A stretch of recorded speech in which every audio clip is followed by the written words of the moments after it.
இந்த நல்லா படித்தா நல்ல பையனாக இருந்தா பொண்ணுங்களுக்கெல்லாம் பிடிக்கும்னு சொன்னாங்கல்ல, அதெல்லாம் பச்சை பொய் இல்லை. தப்பு தாண்டா. ஆனால் ஒரு தப்பு பண்ணுறதுனால லைஃபே மாறுது. அந்த தப்பு பண்ணுறது தப்பே இல்லை. படம் டிராகன். சரி, ஃபஸ்ட்டு படம் பார்த்தீங்கன்னா கர்ணம் தப்புனா மரணம் சொல்லி லவ் டுடே பெரிய சக்ஸஸ் ஆச்சு.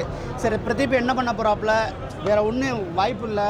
ஏற்கனவே படம் வந்து டானோட படம் காப்பின்னு சொல்லிட்டு சொல்கிறாங்க, என்ன பண்ணுறான்னு சொல்லிட்டு பார்க்கலான்னு சொல்லிட்டு வந்தால் மிரட்டியிருக்காங்க. படத்தை வேறு லெவலில் பண்ணியிருக்காங்க. யூத்துக்கு என்னெல்லாம் தேவையோ அதெல்லாம் ஒரு ஃப்ரேம்லேயும் செதுக்கி படத்தில் எங்கேயுமே லேக்கல. ஃபஸ்ட் ஹாஃப் பார்த்தீங்கன்னா ஆவரேஜ், ஆனால் செகண்ட் ஹாஃபு செம்ம மாசு. பெரிய ஹீரோ பண்ண வேண்டிய சப்ஜெக்ட் எடுத்து பண்ணி பிரித்து மேய்ச்சிட்டாப்புல பயங்கரமாக பண்ணியிருக்கானுங்க. அந்த விஜய் சித்து அந்த அர்ஷத் கான் காம்போ வேறு அளவில் இருக்குது. ஒரு டைலாக் எல்லாம் சொல்லுவாங்க, தலைன்னா அது ஒருத்தன் தான், தளபதினா அது ஒருத்தன் தான், அதேமாதிரி டிராகன்னா அது ஒருத்தன் தான் சொல்லிட்டு அந்த ஒரு டைலாக் வரும். தேட்டர் மூமெண்ட்ஸ் செம்மையாக இருக்குது. மியூசிக் கூட வேறு லெவலில் இருக்குது. எஸ்டிஆர் ஒரு பாட்டு படிச்சிருக்காப்புல, ரொம்ப பயங்கரமாக இருக்குது. பட் ஆனால் அந்த வைப்ஸ் வரல. ஆடியோவில் கேட்ட வைப்ஸை வீடியோவில் பண்ணலை. இருந்தாலும் வந்து பார்த்தீங்கன்னா ஏஜிஎஸ் படம்னா ஒரு பிரம்மாண்டம் இருக்குல்ல, அந்த பிரம்மாண்டம் கொஞ்சம் மிஸ்ஸிங்காக இருந்தாலும் படம் வந்து செம்ம வைப்ஸு. சான்ஸே இல்லைங்க. Super duper hit. நான் நினைக்கிறேன் லவ்ட்டோட விட ஹிட் இந்த படம். நான் லவ்வரை தான் பார்க்க முடியும், லைஃப் பார்ட்னரை பார்க்க முடியாது. ஏன்னா நீ ஒரு ஃபெயிலியர் ஆகவே.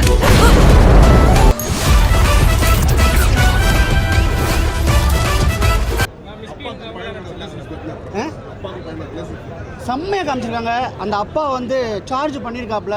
அவருக்கு இது வந்து பயங்கரமான மூவி. அந்த அவருடைய டைலாக் தான் வந்து படத்தை வந்து அப்படியே கலரே மாற்றும். அந்தளவுக்கு நல்லா பண்ணியிருக்கல. மிஸ்கின் திட்டாமல் நடிச்சிருக்காப்புல. அவர் திட்டாமல் வந்ததே பெரிய விஷயம். ஆனால் அவர் திட்டுறதுக்குள்ள சான்ஸ் நிறைய இருந்துச்சு. நம்ம திட்டுறதுக்குள்ள சான்ஸ் கிடச்சி அதெல்லாம் செய்யாமல் அடக்கமான ஒரு ப்ரொஃபஸர் நடிச்சிருக்காப்புல. ரொம்ப நல்லாவே பண்ணியிருக்காப்புல. லேக்லாம் கிடையாது, ஆவரேஜ். நான் சொல்லிட்டேன் ஆவரேஜ். ஆனால் லேக் சுத்தமாக கிடையாது. ஏன்னா படத்தில் அந்தளவுக்கு வைப்ஸ் கொடுத்துட்டே இருக்காங்க. கதையை பொறுத்தவரை ஆவரேஜாக இருந்துச்சு. ஆனால் second half full and full every frame motivation. நான் நினச்சிட்டு இருந்தேன் என்னடா மமிதா பைஜோவை போட்டுக்கலாம்னு சொல்லிட்டு. அதை விட சூப்பராக அந்த கரடூரில் போட்டிருக்காங்க.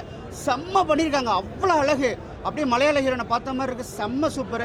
அதை விட சொல்லலாம், தமிழ் சினிமாவில் இதுவரை அனுப்பமா பண்ணாத அந்த கேரக்டரை பண்ணியிருக்காங்க. அனுப்பமா வந்து வாழ்ந்திருக்கான்னு சொல்ல முடியும். இந்த அளவுக்கு நடிப்பாங்களான்னு நினச்சி கூட பார்க்கல.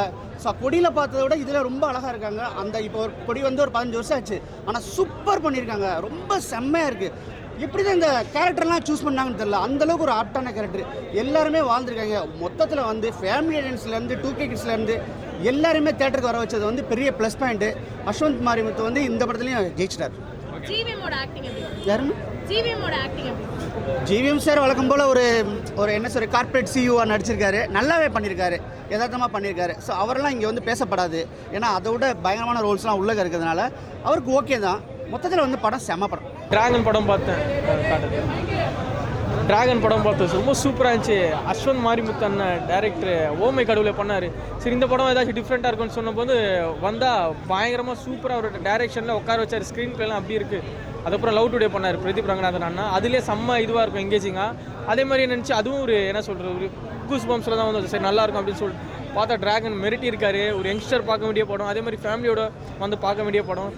என்ன சொல்ல வராங்க படத்தில், உண்மையாக இருந்தால் பொய் சொல்லாமல் இருந்தால் அவங்களுக்கு இந்த உலகத்தில் ஒரு இடம் இருக்குது.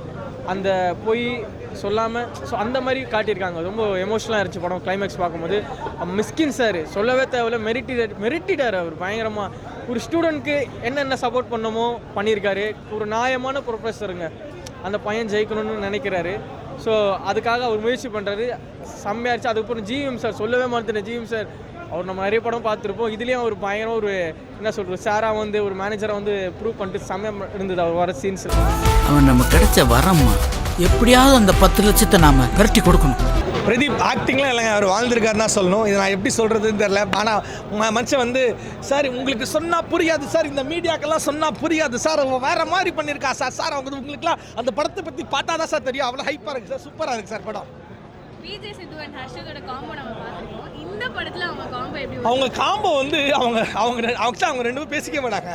திடீர்னு அந்த குட்டி டயரனும் விஜய் சித்துவும் பார்க்கும்போது தலைவா நீங்களா அப்படின்ற மாதிரி ரெண்டுமே பேட்சப் ஆகி செம்மையாக இருக்கும். மோரோவர் வந்து காம்பினேஷன்ஸ் நல்லா இருக்குது, அருமையாக. ஒரு சாங் ஆகட்டும் சரி, ஒரு ஃபைட் ஆகட்டும் சரி. அண்ட் முக்கியமாக நீங்கள் வந்து பிரதீப் லவ் டுடே பிரதீப்பை நீங்கள் டிஃப்ரெண்ட்டான ஒரு பிரதீப்பை பார்ப்பீங்க. என்ன சொல்லுங்கள், இவ்வளோ தான் பேசியிருப்பார். அந்த ஒரு மீட்ரு கூட அதில் தெரிஞ்சிருக்கும். ஒரு காமிக்கலான ஒரு நல்ல ஒரு மூவி, ரொம்ப ரொம்ப அருமையான ஒரு மூவி. அண்ட் முக்கியமாக லாஜிக்கலாக எனக்கு லாஜிக்கலாக சொல்ல எனக்கு ரொம்ப இடிக்குது லாஜிக்கலாக. அது எப்படி எல்லாமே உண்மையாக சொல்ல முடியும்? மனுஷன் அவனுக்குன்னு செல்ஃபிஷ்னஸ் இருக்கும்ல, உண்மையாக சொல்ல முடியாதுன்னா நான் என்ன கேட்டால் நான் உண்மையாக சொல்ல மாட்டேன். ஏன்னா லைஃப் அப்படின்னு கேட்டால் அது மாதிரி தான் இருக்கும். ஓகே லாஜிக்கலாக இடிக்குது, பட் ஓகே இருந்தாலும் படம் நல்லா இருக்கு. ஃபர்ஸ்ட் ஆஃப் லாகா இருக்கு. இல்லை அப்படிலாம் எதுவுமே கிடையாது. ஒரு 10க்கு 10 கொடுக்கலாம். எனக்கு ஒரு 2 மணி நேரம் கவலையெல்லாம் மறந்து ஜாலியாக வந்து ஒரு ரிட்டர்ன் ஆஃப் டிராகன்ஸை பார்த்துட்டு போகலாம். சினிமாட்டோகிராஃபில ஏதாவது டிஃபரெண்டா ட்ரை பண்ணிருக்கீங்க? சினிமோட்டோகிராஃபி நல்ல கேள்வி. ஐ அப்ரிஷியேட் திஸ் கேள்வி, நல்லா இருக்குது. எஸ் கொஞ்சம் எடுத்திருக்காங்க, ஆங்கிள்ஸுமே கொஞ்சம் டிஃப்ரெண்ட்டாக காமிச்சிருக்காங்க. ஒருவர் எல்லா படத்துலையும் காமிக்கும் போது கொஞ்சம் டிஃப்ரென்ஸாக யோசிச்சிருக்காங்க தான் சொல்லணும். அது முக்கிய மியூசிக் சூப்பராக பண்ணியிருந்தாங்க, டைரக்ஷன் நல்லா இருந்துச்சு, டைரக்ஷன் கூட நல்லா இருந்துச்சு. ஆக்ட்ரஸ் எஸ், ஐயோ அந்த பிரதீப் சார் வந்து சொல்லியிருப்பாரு, எனக்கு நான் வந்து ஐ எம் டேரக்டர், எனக்கெல்லாம் யாரும் பொண்ணு இப்போ இன்னும் காஸ்ட்லி தர மாட்டாங்கன்னு. ஸோ அதெல்லாம் வருத்தப்படாதீங்க. இந்த படத்தில் 3 பொண்ணுங்க, அதுவும் லட்டான பொண்ணுங்க, அவ்வளோ அழகாக சூப்பராக பண்ணியிருந்தாங்க. உங்களுக்கு செம்ம பேராக இருந்திருக்கும். இல்லை லாஸ்ட்டாக ஒருத்தவங்க வருவாங்க, நீங்கள் பாருங்கள், உங்கள் ஹீரோயினாக வருவாங்க. அது இன்னும் கொஞ்சம் மாசாக கெத்தாக இருக்கும், நல்லாயிருக்கும். படம் உண்மையிலே ரொம்ப ஒர்த்து. கொடுத்த ரூபாய்க்கு வந்து நல்லா என்ஜாய் பண்ணி பார்க்கலாம், நிறைய பார்க்கலாம். எப்படி சொல்கிறது, கருத்தூசிலாம் போடவே இல்லைங்க எங்கேயுமே. ரொம்ப அருமையாக இருக்குது. பீக் தான், அப்படி பீக் ஆகிட்டே போகுது மூவி. போக இன்டர்வலுக்கு அப்புறம்லாம் மாஸ், எல்லாரோட ஆக்டிமே நல்லா இருந்துச்சு. நம்ம எல்லாம் விஜய் சித்துலாக்ஸ்லாம் பார்த்துட்டு ஓகே இப்படி தான் இருக்கும், நேச்சுரலாக காமெடி பண்ண மாட்டாங்க, எடிட்டில் இருக்கும் அப்படின்னு நினச்சா இல்லை, அப்படி ரியலாகவே நடிச்சிருக்காங்க எல்லாருமே. உண்மையாக நல்லா இருந்துச்சு. கண்டிப்பாக ரிலேட் பண்ணலாம். எங்களுக்கு அரியர் இருக்கு, ஒரு 5-6 அரியர் இருக்கு. எங்களுக்கு 1-2 இருக்குது, 48 இருந்தாலும் கிளியர் பண்ண முடியாது. 1-2 இருக்கும், அதெல்லாம் சீக்கிரம் கிளியர் பண்ணலாம், அவ்வளோதான். அதெல்லாம் கிளியர் பண்ணணும். பண்ணிட்டு இந்த மாதிரி டைமில் இந்த மாதிரி மூவி பார்த்தா தானே ஒரு இதாக இருக்கும், ஜாலியாக இருக்குது, அவ்வளோதான். ஓகே அப்படிதான் இல்லை, அதான் முதல்ல சொன்னல, கருத்தூசி போகிற மாதிரி எதுவுமே இல்லை. பீக் தான் ஃபுல்லாகவே. எல்லாருக்கும் ஈக்குவல் ஆக்டுங்க, யாருக்குமே ஹீரோனா அப்படி ஹீரோனா இப்படிலாம் இல்லை, எல்லாருமே ஈக்குவல் ஆக்டு, மாஸ். நிறைய ஸ்டார்ஸ் இருக்காங்க, எல்லாருமே அவங்களோட ரோலை கரெக்டாக யூட்டிலைஸ் கண்டிப்பாக அதே மாதிரி தான். இப்போ டேரக்டர்ஸ் சூஸ் பண்ணுறது தான், இவங்க கேரக்டர் எடுத்து வேஸ்ட் பண்ணல, எந்த கேரக்டருமே யாருமே வேஸ்ட் பண்ணல, எல்லா இடத்துலையும் பிக் தான், எல்லாருமே மாஸ் பண்ணிட்டாங்க.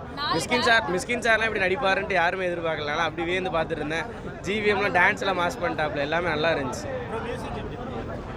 அல்டிமேட் தான்.